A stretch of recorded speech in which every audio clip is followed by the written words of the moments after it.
성가대의 귀한 찬양 감사합니다. 할렐루야. 오늘은 세상을 섬기는 교회라는 제목으로 사랑하는 성도님들과 말씀의 은혜를 나누기를 원합니다. 예수님께서 12제자와 함께 예루살렘을 향해 가시는 길입니다. 마가복음에서는 예수님께서 갈릴리에서 열심히 사역을 하시고 딱 한 번 예루살렘에 입성을 하시고 그곳에서 고난을 받으시고 십자가에서 죽으시고 부활하신 이 간단한 구조로 마가복음은 구성이 되어 있습니다. 지금 예루살렘을 향해서 사랑하는 제자들과 함께 나아가는 그 길에서 야고보와 요한이 예수님께 조용히 찾아와 옆에서 한 가지 부탁을 합니다. 선생님, 우리가 부탁드리는 것을 꼭 들어주시기를 원합니다. 꼭 들어주세요. 라고 말을 합니다. 아마 그 말 속에는 어떤 욕심이 담겨 있는 것 같습니다. 계속 말을 하기를 주님의 영광의 보좌에서 앉으실 때 우리 형제 중 하나는 주님의 오른쪽에 앉혀주시고요. 다른 한 형제는 주님의 왼편에 앉혀주세요. 라고 말을 합니다. 주님이 예루살렘에 가서 이 유대민족의 왕이 되시면 우리 형제들은 왕이신 예수님 다음 가는 자리에 꼭 앉혀주시기를 바래요. 라고 예수님께 지금 청탁을 하고 있는 겁니다. 예수님을 따라다니며 예수님의 권세와 능력에 이미 놀랐지요. 많은 병자들을 고쳐주셨고 심지어는 죽은 자가 살아났습니다. 오병이의 기적을 보았습니다. 떡 5개와 물고기 2마리로 5,000명이 넘는 사람들이 배불리 먹는 그 천국의 잔치를 제자들은 경험했습니다. 이분이라면 이 로마의 황제와 그 지배 아래서 우리 유다 민족을 구원하고 독립시켜서 다시금 한 나라, 다윗의 영광이 가득했던 그 나라로 다시금 우리를 회복시킬지 모른다라는 기대가 이 예수님의 제자들의 마음속에 싹튼 것이고, 이제 예루살렘에 가면 아마 유다 민족들이 예수님을 추대해서 왕을 삼을지 모르니 그 전에 내가 예수님과 이미 계약을 맺어서 나는 예수님의 가장 으뜸 가는 신하가 되어야겠다라는 생각을 한 것이죠. 이 예수님께서 이 제자들의 이 야고보와 요한의 청을 들으시고는 38절에 이렇게 말씀합니다. 너희는 너희가 구하는 것이 뭔지도 모르고 구하고 있다. 너희는 내가 마시는 잔을 마실 수 있고 내가 받는 세례를 너희가 받을 수 있느냐라고 오히려 되물으십니다. 제자들은 생각도 하지 않고 대답을 합니다. 당연히 예수님이 받으시는 잔을 우리가 마실 수 있고 그 세례도 받을 수 있습니다.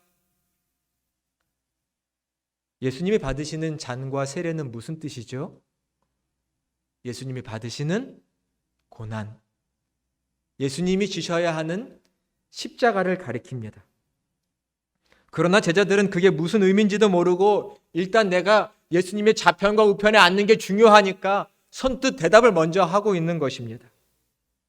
예수님은 마가복음 8장과 9장과 10장에서 자신이 십자가에서 죽으실 것과 부활하실 것을 3번이나 말씀해 주셨습니다.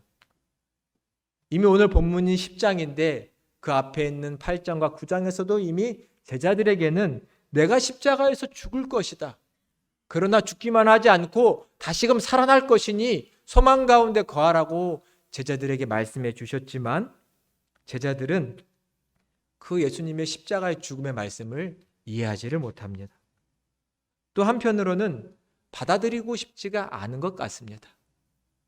지금 3년 동안이나 예수님을 따라다니면서 어느 부분은 예수님과 함께 사역을 했고 어느 부분에서는 예수님의 수발을 들었고 예수님과 3년 동안 동고동락하며 지내왔는데 그 가운데는 분명 이들은 이 예수님이면 뭔가를 하실 거다.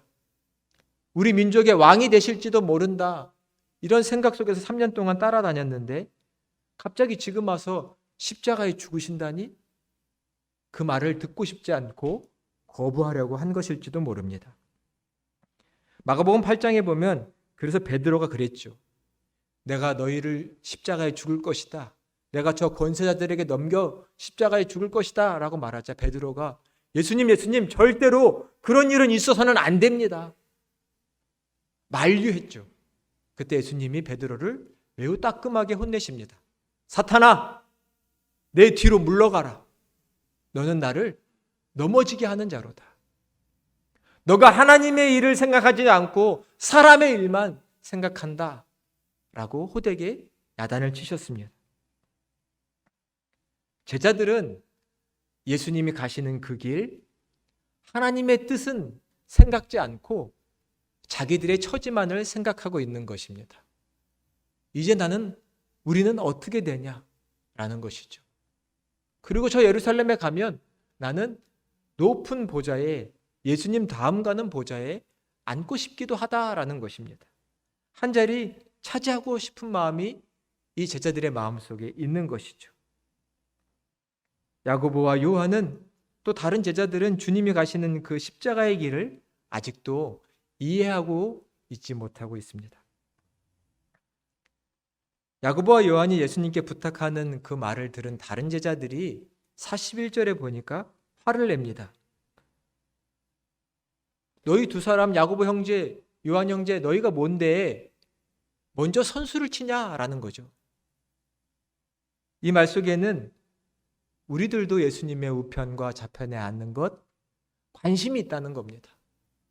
나도 저 예루살렘에 가면 예수님처럼 예수님 다음 가는 그 예수님의 보좌 우편에 좌편에 앉는 것 우리도 관심이 많은데 왜 야고보 요한 너희가 먼저 선수를 치냐는 것이죠. 왜 다른 제자들과 상의도 하지 않고 질서도 무시하고 너네 마음대로 예수님께 찾아가서 부탁을 하느냐라는 것입니다. 제자들 사이에 다툼이 분열이 일어나기 시작했습니다. 누가 예수님 우편과 좌편에 앉아 힘 있는 사람이 될 거냐? 이때에 예수님께서 제자들에게 매우 중요한 가르침을 한 가지 주십니다. 이 가르침은 우리 기독교의 핵심이기도 합니다.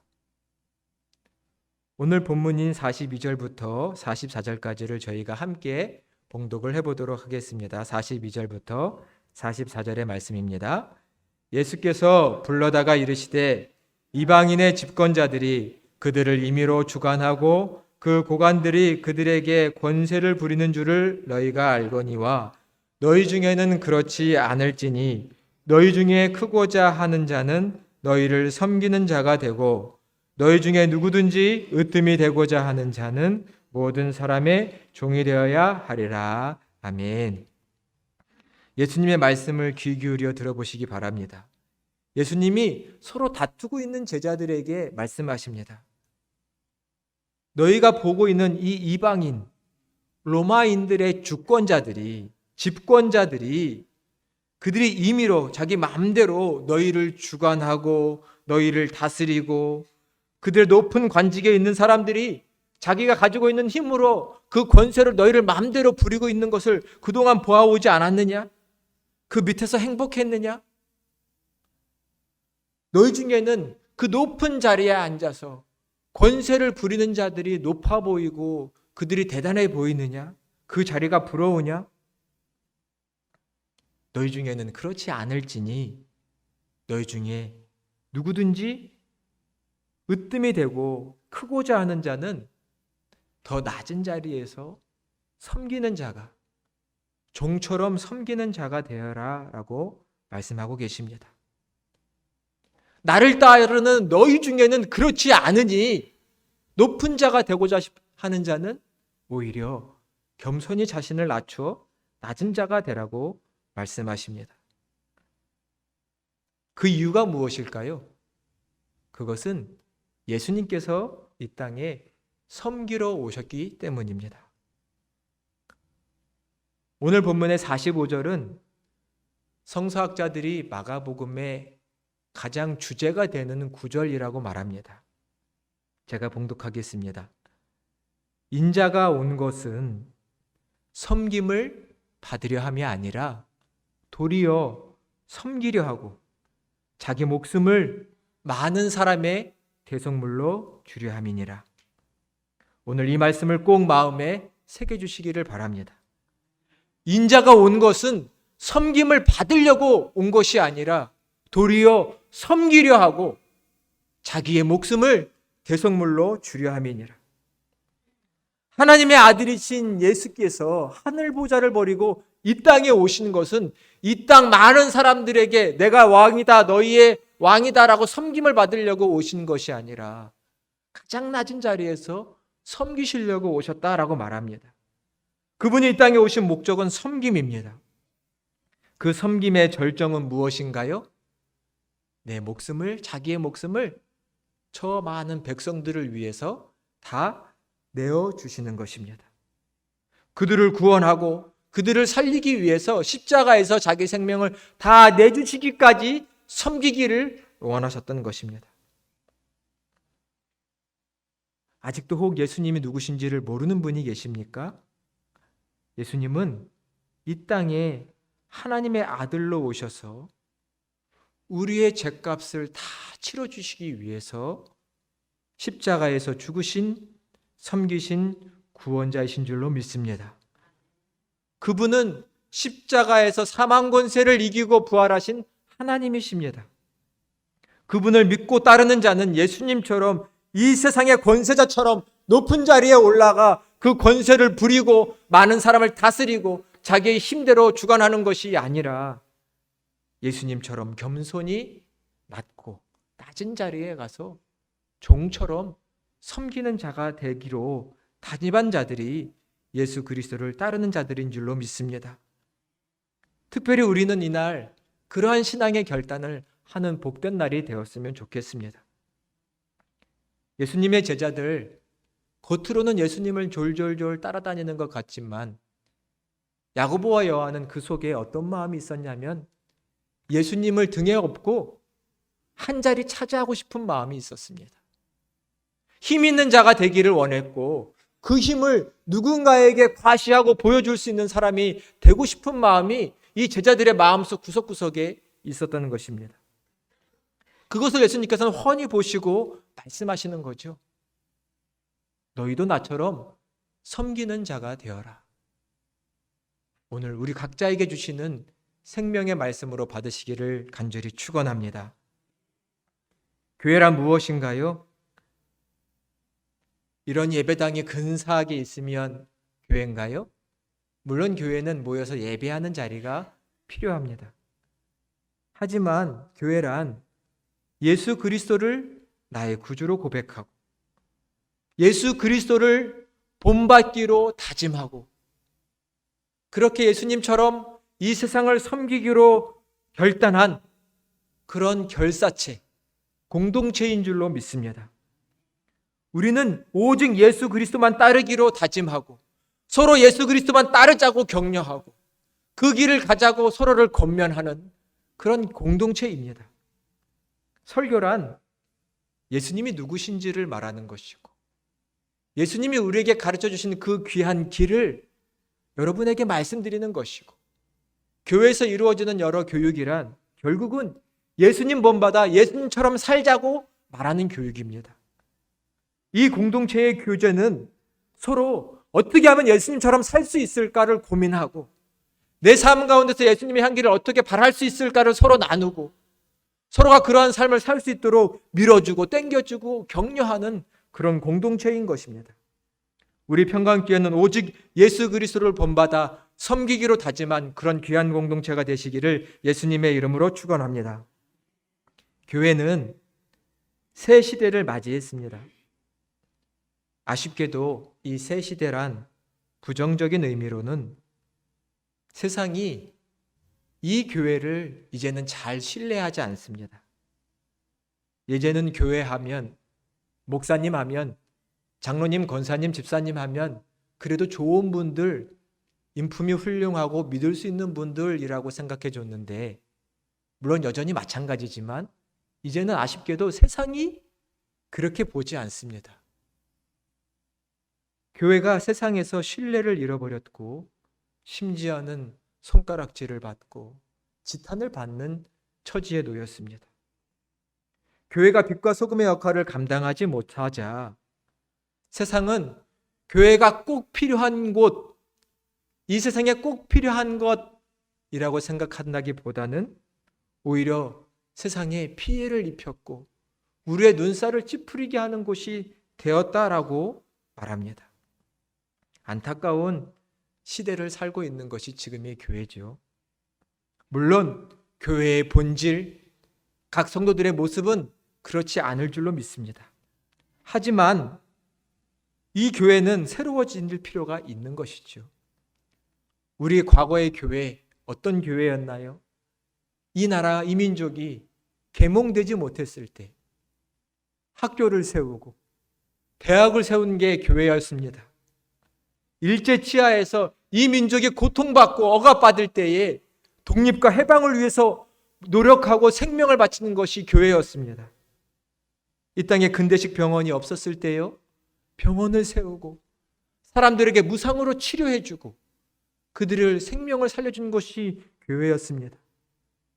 전쟁이 터져서 많은 이들이 죽고 고아가 많아지고 극빈자가 많아졌을 때 고아원을 설립해서 고아를 길러주고 극빈자들에게 먹을 것을 나눠주고 보금자리를 마련해 준 것 또한 교회였지요. 없어서는 안 된 이 교회가 지금 이 시대 가운데서는, 이 사회 가운데서는 아쉽게도 지탄의 목소리를 듣고 있습니다. 물론 모든 교회가 잘못한 것은 아닐 겁니다. 저 교회가 잘못했지, 어떻게 저런 교회가 있을 수 있어? 어떻게 저런 목사님이 있을 수 있어? 판단의 마음, 또 저 교회와 우리 교회는 달라 라고 생각할지도 있지만 그런 논의, 그런 생각은 지금 별로 의미가 없다고 생각됩니다. 교회는 다시금 예수님처럼 섬기는 교회가 되기 위해서 쇄신되고 거듭나야 될 때가 되었습니다. 이 목사는 크게 두 가지의 목회 철학을 가지고 있습니다. 첫째는 건강한 교회는 자라고 성장하게 되어 있다라는 것입니다. 어려운 얘기가 아니죠. 건강한 교회는 자라고 성장합니다.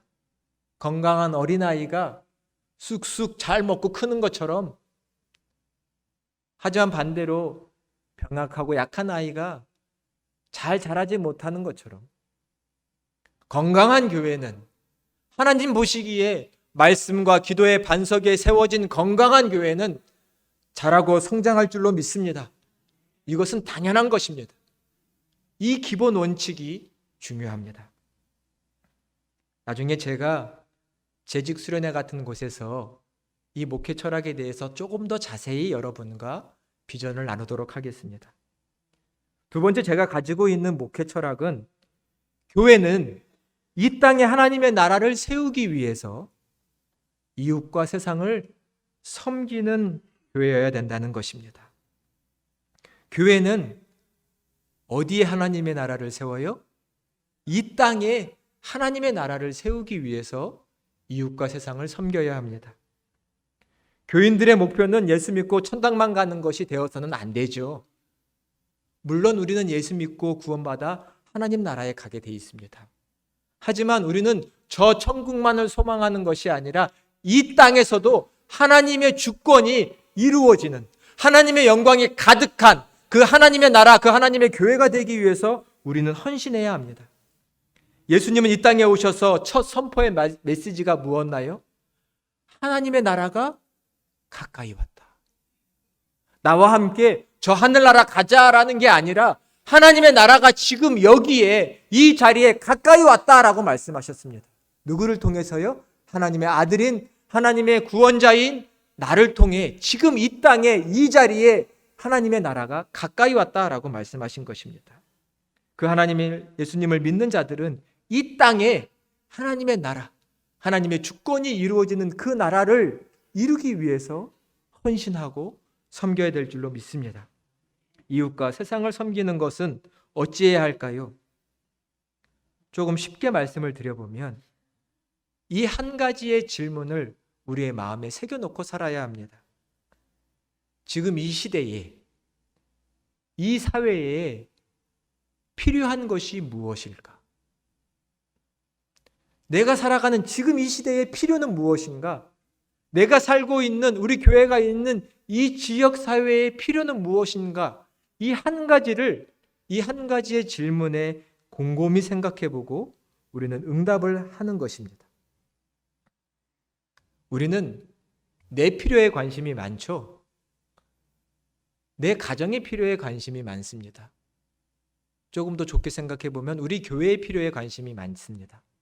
하지만 이웃과 세상을 섬기는 교회는 이 세상의 필요가 무엇일까?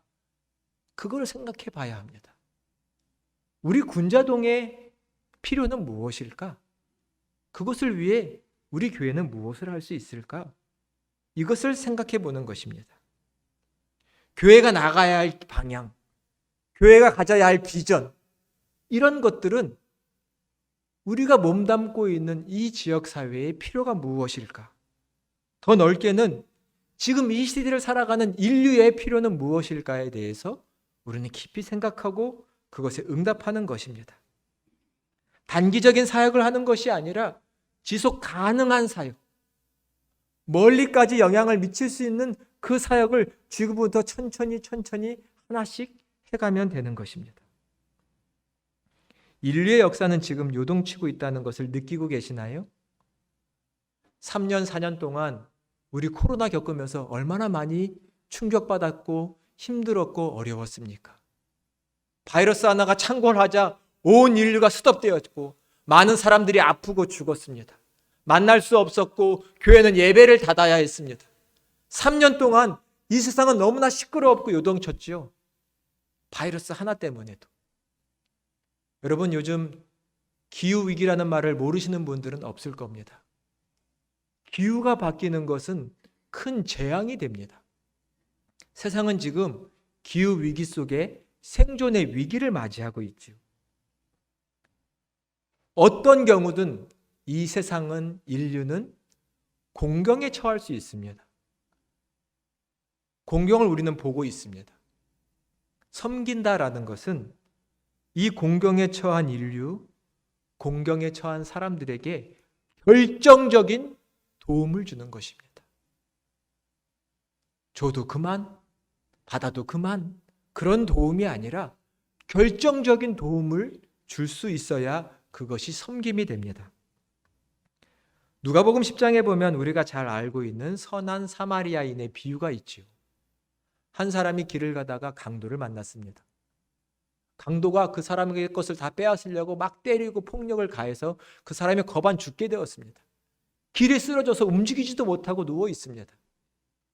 그 곁을 지나가던 제사장, 레위인들이 그냥 스쳐 지나갑니다. 아직도 이 주변에 강도가 있을지 몰라. 나도 위험할지 모르니까 도망가자. 빨리 이 길을 벗어나자. 라는 마음으로 지나쳤을지 모릅니다. 사마리아 한 사람이 나타나 거반 죽게 된 사람을 들쳐업고 자기가 타던 말에다가 얹혀서 그를 치료해 주러 데리고 가고, 자기는 일을 떠나야 하니 치료될 때까지 잘 보살펴달라고 돈을 주고 갑니다. 죽게 된 사람, 크게 다친 사람에게 필요한 건 뭔가요? 그를 당장 치료해 주는 것이고 그에게 먹을 것을 주는 것입니다. 이것이 결정적인 도움이 되는 것이지요. 지금 이 세상에는 결정적인 도움이, 섬김이 필요합니다. 그것에 우리 교회가, 이 땅에 있는 교회가 응답하고 그것을 섬길 때 다시금 이 땅에 필요한 빛과 소금의 역할을 감당하는 그런 교회로 거듭날 줄로 믿습니다. 45절에 우리 예수님의 말씀을 기억해야 합니다. 인자가 온 것은 섬김을 받으려 함이 아니라 도리어 섬기려 하고 자기 목숨을 많은 사람의 대속물로 주려 함이니라. 섬기다라는 헬라어 말은 디아코네오라는 말입니다. 디아코네오. 섬김, 봉사, 라는 말은 디아코니아라는 말입니다. 디아코니아. 성경에 보면 디아콘이라는 말은 집사라는 뜻입니다. 우리가 직분을 맡고 있는 집사님 계시죠? 그 집사가 헬라 말로는 디아콘, 섬기는 자라는 뜻입니다. 우리 개신교의 태동은 과거 15세기에, 엄밀히 정확히 말하면 16세기에 종교개혁이 일어났을 때 독일과 스위스에서 우리가 잘 알고 있는 루터, 칼빈 이런 분들에 의해서 종교개혁이 일어났고 그때부터 우리의 개신교가 태동했다라고 말할 수 있습니다. 종교개혁, 개신교의 뿌리는 독일이죠. 독일의 개신교 연합이 1948년에 그들의 헌법에 이렇게 말하고 있는데 한번 주의 기울여 들어보시기를 바랍니다. 디아코니아라는 선교적 사업은, 디아코니아 섬김이라고 말씀드렸죠. 디아코니아라고 하는 선교적인 사업은 교회의 본질이며 기독교인 삶의 표현이다.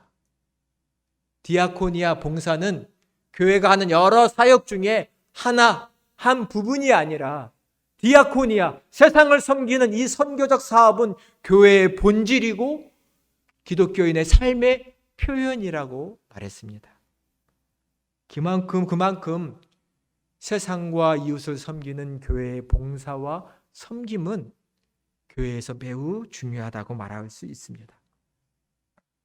간절히 바라옵기는 세상을 섬기는 것을 우리의 본질로, 교회의 본질로, 우리의 삶의 표현으로 삼으시는 우리 평강교회 성도님들이 다 되시기를 주님의 이름으로 축원합니다.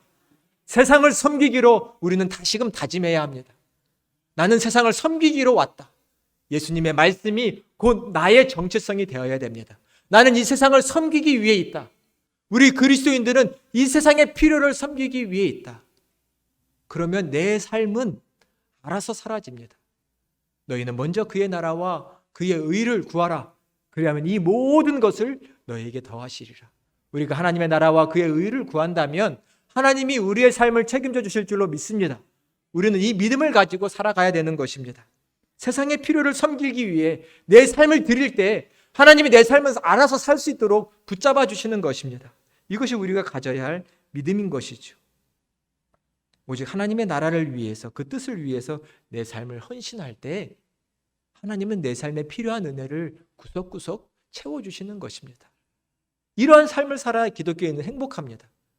내가 내 삶을 잘 살아보려고 전전긍긍해봤자 잘 되지 않는데 하나님을 위해 헌신했더니 하나님이 내 삶은 저절로 잘 살아질 수 있도록 도와주시는 그 경험을 해봐야 이 신앙의 생활이 얼마나 행복한지를 경험하는 것 아닐까요? 그러나 세상 사람들처럼 세상 것으로 염려하고 근심하고 내 삶을 내 방법과 내 힘으로 세워나가려고 할 때 세상과 내가 다를 것이 없는 것이 되는 것입니다. 마치 오늘 성경에 있는 제자들처럼 말입니다. 다시금 말씀으로 돌아가 보겠습니다. 야고보와 요한은 예수님이 세상 권세에 있는 왕이 되실 줄 알고 나를 그 우편과 좌편에 앉혀달라고 말했습니다. 어쩌면 우리도 예수님께 그러한 모습으로 있는지 돌아봐야 할 것입니다. 십자가에 달리신 예수님의 좌우편, 그 좌우편에 있는 게 뭘까요? 여러분이 한번 이제 대답을 말씀해 보셔야 합니다. 십자가에 달리신 예수님의 좌우편에 뭐가 있지요? 십자가가 있지요. 예수님의 좌편에도 십자가가 있었고 우편에도 십자가가 있어서 강도들이 달렸죠. 십자가에 달리신 예수님의 좌우편에는 십자가가 있을 뿐입니다. 세상의 권세자들이 있는 자리가 아닙니다. 십자가의 길을 가신 예수님의 우편에서 좌편에서 우리가 져야 할 것은 십자가밖에는 없는 줄로 믿습니다. 우리가 가야 할 길이 바로 그 섬김의 길입니다. 예수님께서도 십자가의 길을 가시며 이 세상을 섬기셨듯 우리도 예수님과 함께 예수님을 따라 그 길을 가며 내 생명을 다 바쳐 이 세상을 섬기고 이웃을 섬겨야 될 줄로 믿습니다. 그런 교회가 될 때 교회는 다시금 세상으로부터 지탄받는 교회가 아니라 정말 교회가 필요해, 이 땅의 빛과 소금이야 라고 세상으로부터 칭찬받는, 고백받는 교회가 될 것입니다. 예수님처럼 다시금 이 세상을 섬기기로 다짐하시는 여러분 되시기를 바랍니다. 이 나라와 온 인류 위에 하나님의 생명을 불어넣는 평강교회, 그런 샬롬 공동체가 다 되시기를 예수 그리스도의 이름으로 간절히 축원합니다. 기도하겠습니다. 은혜와 사랑의 하나님, 감사합니다. 오늘도 주의 전으로 또 사랑받는 이 귀한 공동체로 우리를 불러주시고 함께 예배하며 주의 말씀을 들을 수 있도록 인도하여 주시오니 감사합니다. 성령님 우리에게 주신 이 말씀을 잊지 아니하게 하여 주옵소서. 인자가 온 것은 섬김을 받으려 함이 아니라 도리어 섬기려 하고 자기 목숨을 많은 사람의 대속물로 주려 함이니라. 이 땅에 섬기러 오신 예수님, 나도 주님처럼 이 세상을 섬기는 자로 살기를 원합니다. 가진 것 없다고 핑계할 것이 아니라 하나님의 능력과 지혜를 구하며 하나님의 나라를 세워가는 일꾼으로 내 삶을 온전히 드리게 하여 주옵소서. 기도할 때에 하나님께서 우리 평강교회에 능력의 능력을 부어주실 줄로 믿습니다. 하나 되게 하시고 하나님의 비전을 이루어가는 귀한 교회가 되게 하실 줄로 믿사오니 주님 우리로 하여금 다시금 기도하게 하여 주시고 주의 말씀에 온전히 순종하는 자들이 되게 하여 주옵소서. 십자가의 길을 가신 예수 그리스도를 본받고 따라가기를 원합니다. 예수님만 바라보고 나아가기를 원합니다. 세상 것 바라보지 말게 하여 주시고 예수 그리스도 십자가만 바라보며 나아가는 우리 평강교회 될 수 있도록 성령께서 우리와 함께하여 주시옵소서. 예수 그리스도의 이름으로 간절히 축복하며 기도하옵나이다. 아멘.